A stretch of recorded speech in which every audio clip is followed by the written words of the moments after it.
De Boston car il y a du nouveau, un phénomène. Maintenant, il s'appelle Psy. Écoutez bien ce chiffre. Sa nouvelle chanson vient de passer le seuil des 100 millions de connexions sur Internet.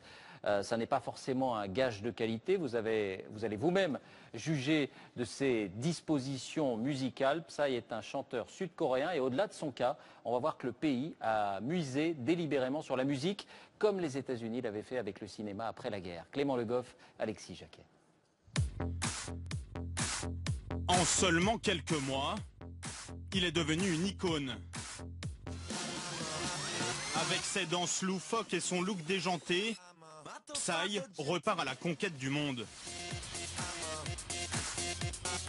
Sur Internet, sa nouvelle vidéo sortie il y a quelques jours a déjà franchi le cap des 122 millions de vues. Un bon début, son précédent clip, le Gangnam Style, est le plus regardé de l'histoire d'Internet. La musique sud-coréenne, la K-pop, a donc trouvé son ambassadeur. Mais derrière Psy, ce sont des dizaines de groupes coréens qui investissent désormais le marché français. Une déferlante qui fait l'unanimité dans ce magasin parisien. C'est mignon.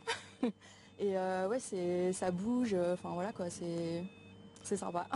Les danses, elles sont entraînantes, les musiques, elles sont sympas, et voilà. Les concepts, ils sont intéressants aussi, plus intéressants et plus originaux que les musiques américaines. Un succès qui ne doit rien au hasard. Car à Séoul, des adolescents sont programmés pour devenir des stars. Des groupes comme celui-ci sont créés de toutes pièces. L'objectif pour la Corée du Sud, investir de nouveaux marchés. La K-pop est très importante, a vraiment pris une place. Maintenant, ça commence à aller aux États-Unis, en Europe. Ça leur permet de faire vraiment grossir l'influence du pays. Et mondialement, pour eux, c'est très très important. Et ça fonctionne. Montant des exportations culturelles en 2012, 8 milliards d'euros.